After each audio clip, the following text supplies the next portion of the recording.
This is Mommying While Muslim, recorded live and unedited. Watch as Zaiba and Uzma record their podcast, see their reactions, and find out for yourself what all the buzz is about. This episode is sponsored by Guidance Residential. Guidance Residential has helped over 30,000 families achieve home ownership without compromising their faith. Will you be next? Let them help you. Find Guidance Residential both on Facebook and Instagram at Guidance Residential and get your questions answered. Don't let halal home ownership just be a dream to you. Assalamu alaikum, everybody. This is Zaiba Hassan, and here's another episode of Mommyingwhilemuslim. As you may or may not notice, if you're watching our live stream, Uzma is out of commission today.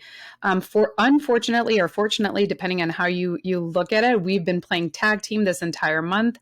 April, May is a very crazy month for mamas all across the world, and particularly for us, because on top of everything else, you throw in even a small personal thing and it throws our schedule way off. So I love that we can kind of do this and be a support for one another, because that's kind of what we want to do here at Mommyingwhilemuslim, is be that support for you.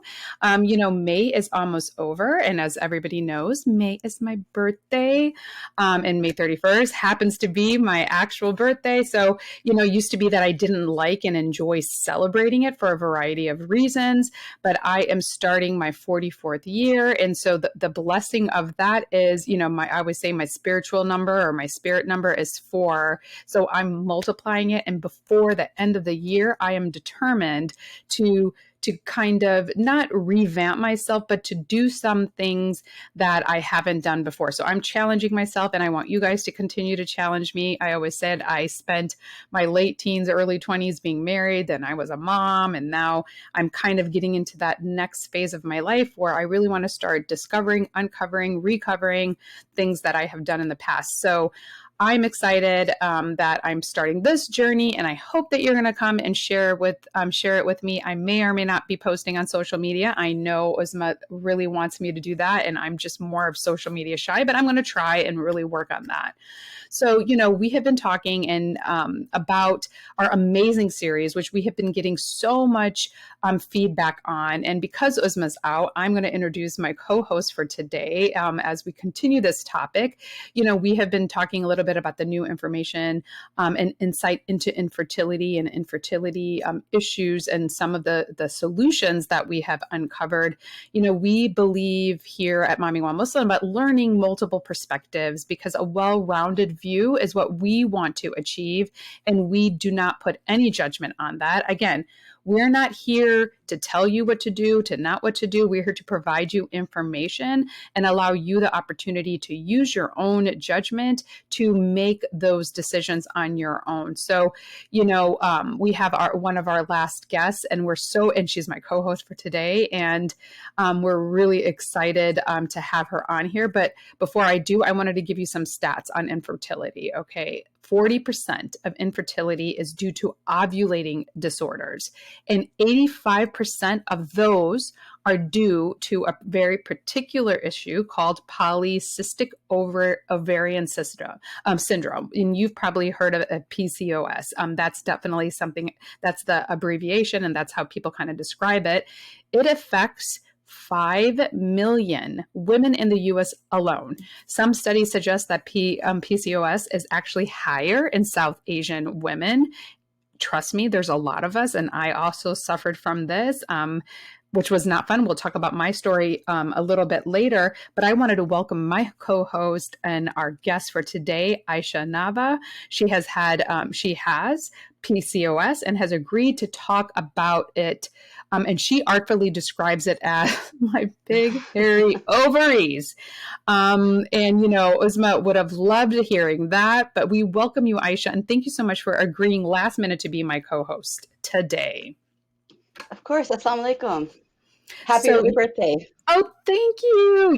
Like I said, back in the day, I used to be like, I don't want to celebrate my birthday, blah, blah, blah. But you know what? Now I'm just kind of like, I feel like I'm in that ticking time bomb stage, right? Where you're Yes. like, you never know what's going to happen. So you might as well live your life to the fullest. And if we have some younger listeners out there, the one thing that I would love to tell you is I know you're in the thick of it. It's crazy. It's mucky sometimes, but you know what? Take moments throughout your day to enjoy, and it'll make it and ease that moment for you. And that's something that I've learned in hindsight.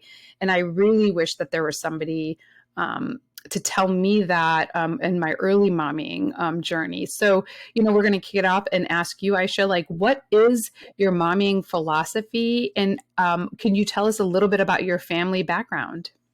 Sure. I'm Pakistani. Both my parents were from Pakistan. I am the first generation born here in the United States. I was born in California.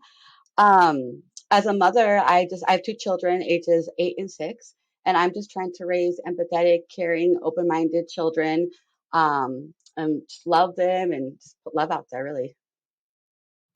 I absolutely love that. And, 8 and 6, those are like super fun ages. I love those ages because they're still cuddly, sweet, and Yes, yummy, delicious. You I'm know, very nervous for the teenagers, so I'm very nervous. So right now I'm enjoying this moment.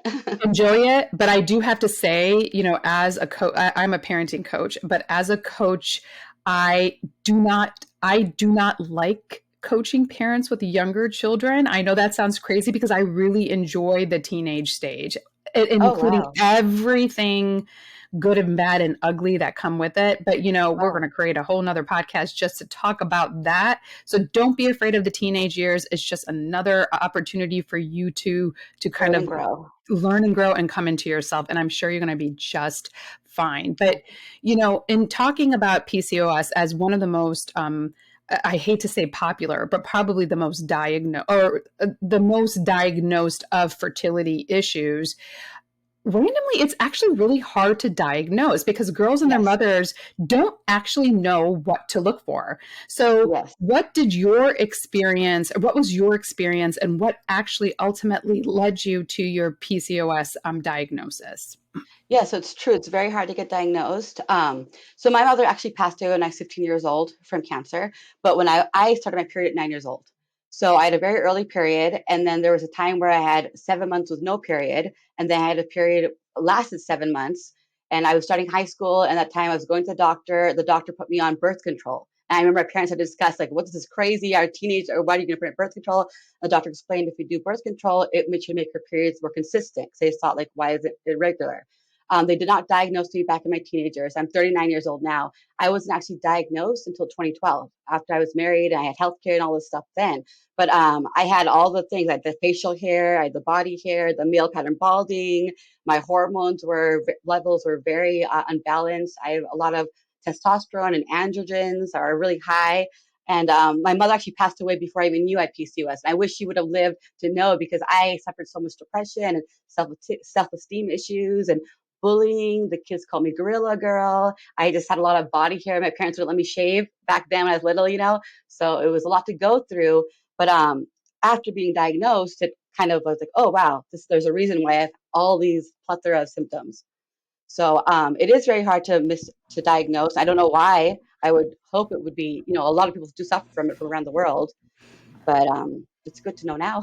No, I agree, and I hear you with, when you don't know. First of all, I want to say I'm sorry about your mom because you were definitely at that age, right, where that was pivotal. It was a pivotal moment in Yes, your life where having your mother around would have been really helpful. So, I pray for pray for you, for your mom, for everybody that's going through it thank because it's you. definitely a challenge. Let alone when you're actually dealing with feminine issues, right? Like that's Yes, another stress, and dealing with teasing and bullying, because to your point, you do have a right when you have PCOS, you have a rise in that testosterone, which causes the extra hair and some of these types of, it manifests itself in those types of ways. So, you described it quite artfully as Uzma described, as Uzma told me. What actually is a big hairy ovary, and what do we need to know about that? Okay, so what actually I'll just backtrack a little bit.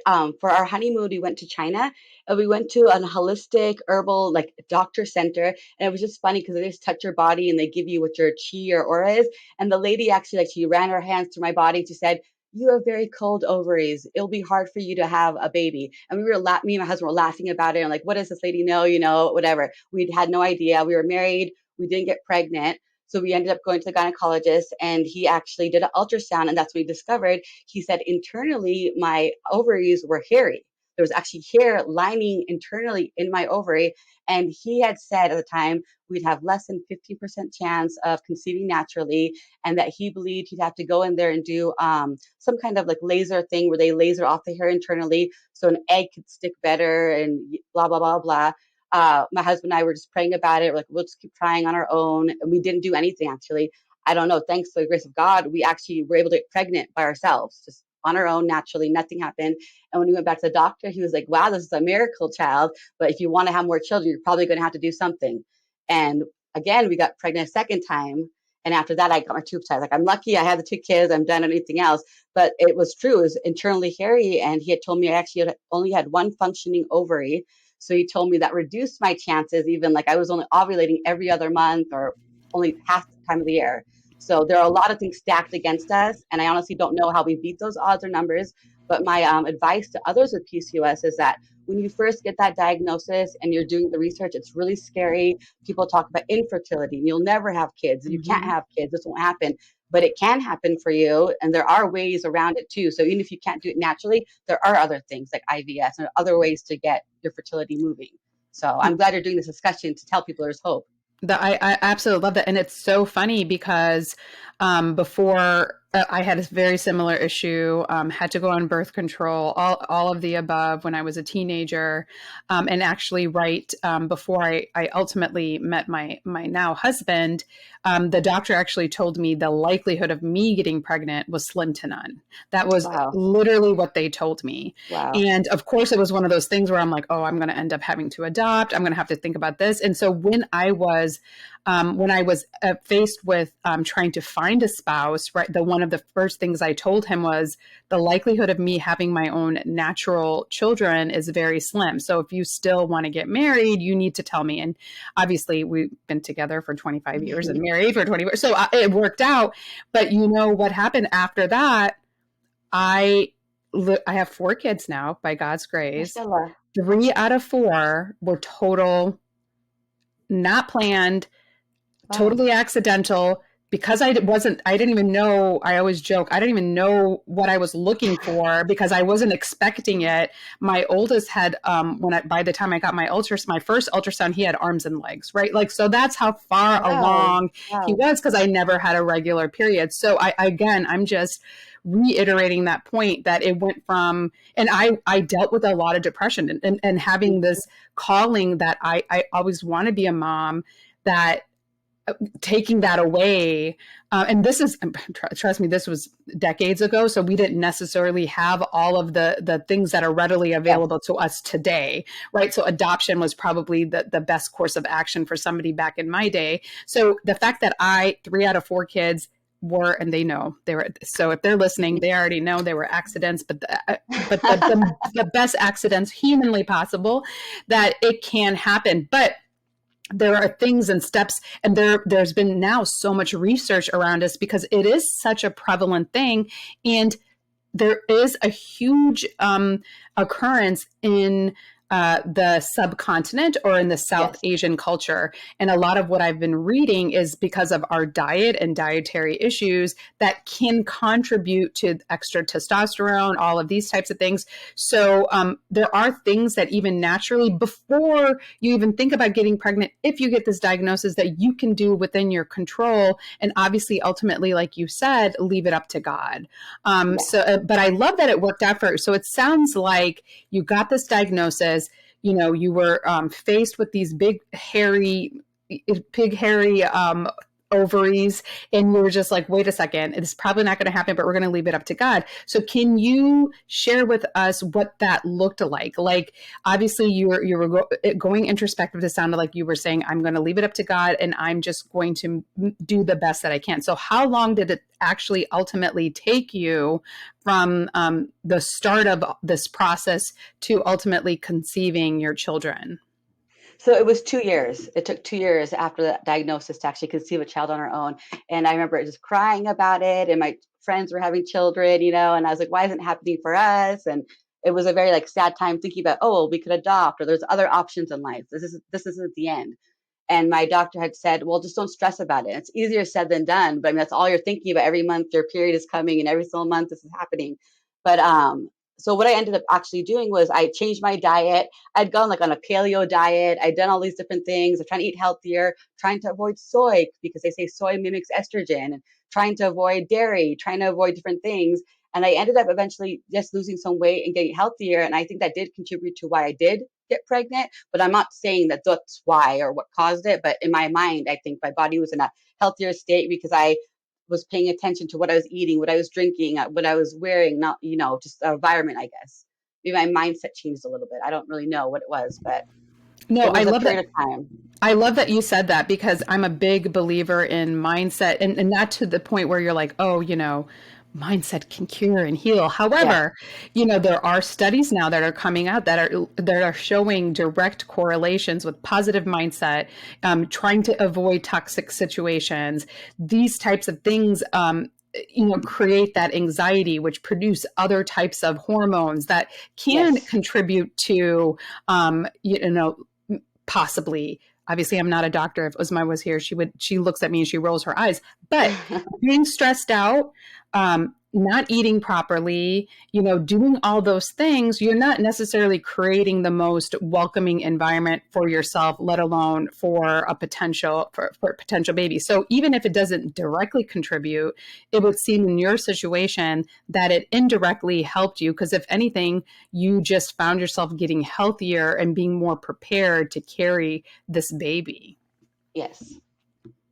No, I love that. So what are some of the things, like, obviously you've gone through that process. I hear you when, you want to be happy for other people and, you see them and you're like, every month I feel like a failure. I feel like the failure because Yeah. Unfortunately in our culture, specifically in our culture, as soon as you get married, this is not a joke, everybody, they're expecting some sort of, announcement within 2 months of your marriage that, hello, I'm expecting, and so how did you deal with that? And for those of people that are listening and you're inquisitive, these are the things not to do when you have somebody, in a situation similar to yourself.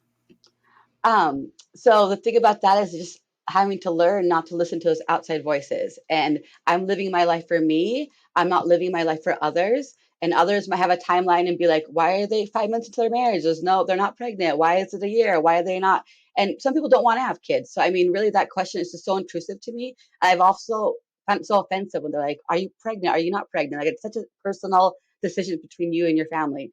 But just I had to just push those voices away. And I'm actually kind of lucky that I live here in the States. I'm kind of away from the culture, kind of. So I really didn't have that much pressure from outside. But I do see a lot of cousins, a lot of people dealing with that. So I know it exists. I know it's there.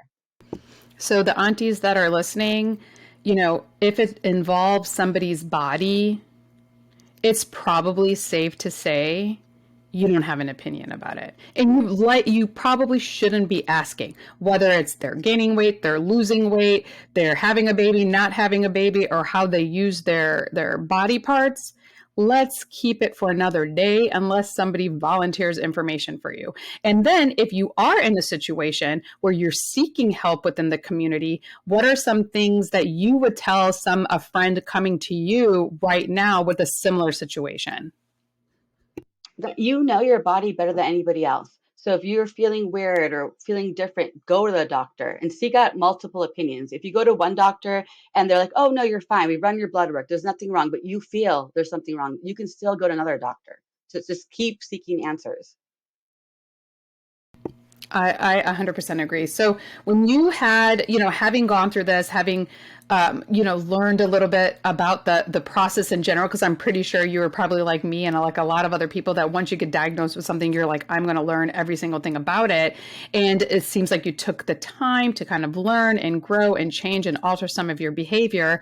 But, there were likely times where you started to feel sad or upset or like a failure, because that's how I used to feel. So what were some of the things that you did to kind of lift you out and get you out of those situations? I think I was very lucky and blessed to have the husband and partner that I have. He's been there through my side this entire journey. Like it's my struggle, but it's also his struggle. We both have struggled together. He's seen me through the downs. So things that pulled me up is just even having a discussion. Well, what if we never had kids? What if we just didn't? Like, can we imagine a life like that? Yes, we could. We have each other. We are grateful for what we have now. So just realizing that even if we had a life plan and we planned out this is how our life was going to look, we could still have a life together if it didn't end up that way. So it was really just changing the mindset, realizing this is not the end of everything. Because it felt like an ending in the beginning. When we first got that news, it felt like an ending. Oh, for sure. I mean, because you are mourning the loss Yes. of a possibility.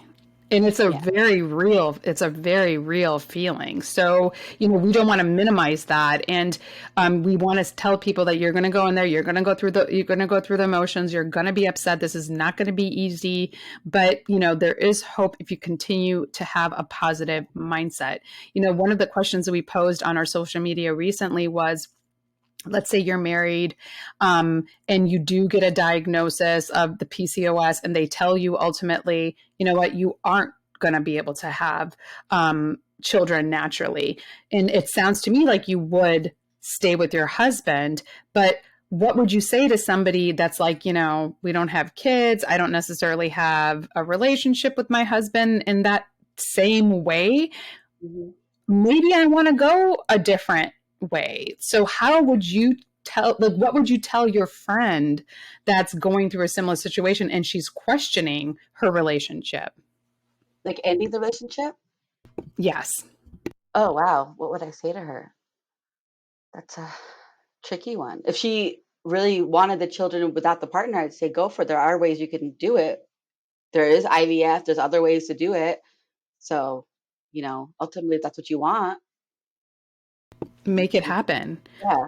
And we are in a we are in a society and at a time where, we have choices and we're not, I personally would, I had planned to stay with my husband regardless, because to your point, it's a full life. Obviously in hindsight, when you become a mother, you recognize how fulfilled you are. But to your point, it's not for everyone. And there are more and more people choosing to get married and not have children. So again, this is not your end all be all. And if you have this diagnosis, if you're stressed out about it, to your point, go get secondary information. There are multiple ways to fix this particular problem. So in hindsight, what was the number one symptom that you found was kind of like your aha moment that there's something just not quite right with me in this particular situation?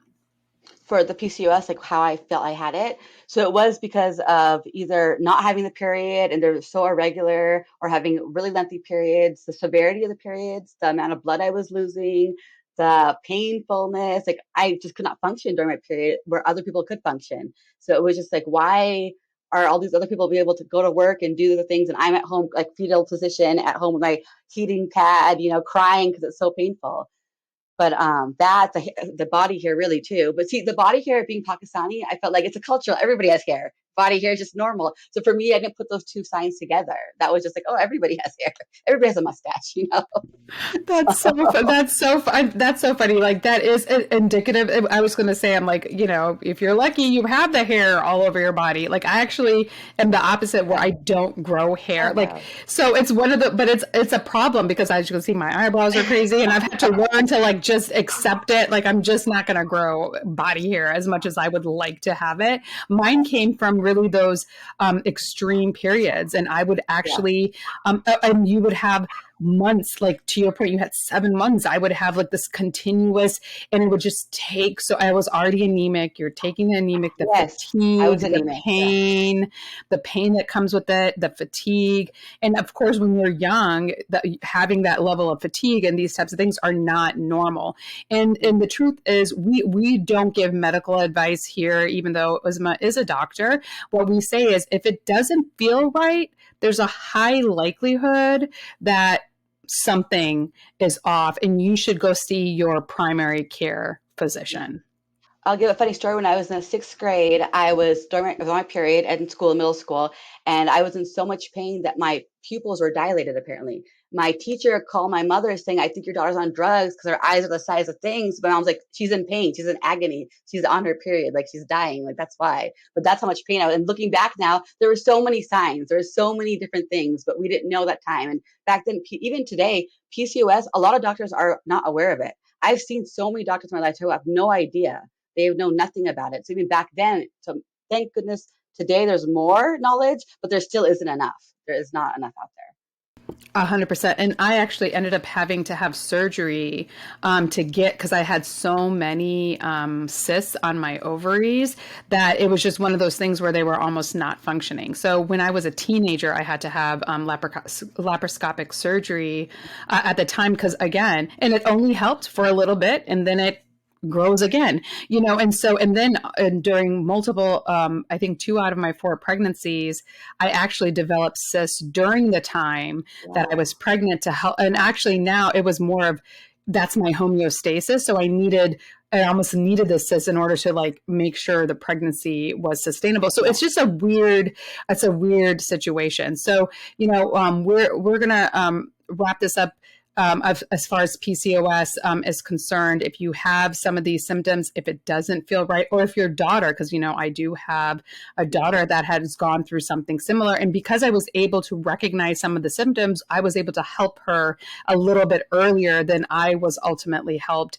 Because again, we don't have to have painful periods. Just I need to throw that out there. I think sometimes we just kind of assume that that's the norm, but that isn't the norm. Yeah. And I actually have one thing to add about that. I'm glad you brought up surgery. So I actually 3 years ago I had an endometrial ablation, and that changed my life. And that's taken my period pain from above a 10 to like a level 2. And I never knew that was an option. So now my periods, I'm like, wow, could I have had this all my life? I had no idea. Exactly. So there's a lot of things out there they can do to help with period. Because you don't have to suffer from that. So I really want, again, I think we as women, the concept of hysterectomy, hysteria comes from the periods. We don't have to deal with those types of things. And a couple of tweaks, a couple of medical interventions can really help manage some of that. So please see your doctor, get on a good action plan. If your doctor is not listening to you, time to find another doctor. That is just my personal opinion. Again, no medical advice being needed. But the one thing, as my co-host, Ayesha, I want to ask you, what was one of your mommying wins this week? And can you share that with our audience? My daughter graduated kindergarten, and my son is going from 2nd to 3rd. So it was really exciting to go there. And they actually did school online, not in person. So the graduation was in person. They got to meet all the other kids. So it was just a happy, exciting thing to see them all interacting and, just talking about their summers. So that was exciting for us. I absolutely love that. And what is something that you would, let's say you're going into the summertime, moms sometimes get a little bit stressed out when their babies are home all the time. I'm one of the weird ones that really get excited when they're home. I love the hustle and bustle and the craziness. Yeah. I don't like the mess in my house. I don't like the mess, but I love having them home. What are some things that you can recommend for mommies with younger children to kind of do? Obviously you're in California, so you have great weather all the time. Yeah, Colorado. You were born in California. That's right. Yeah.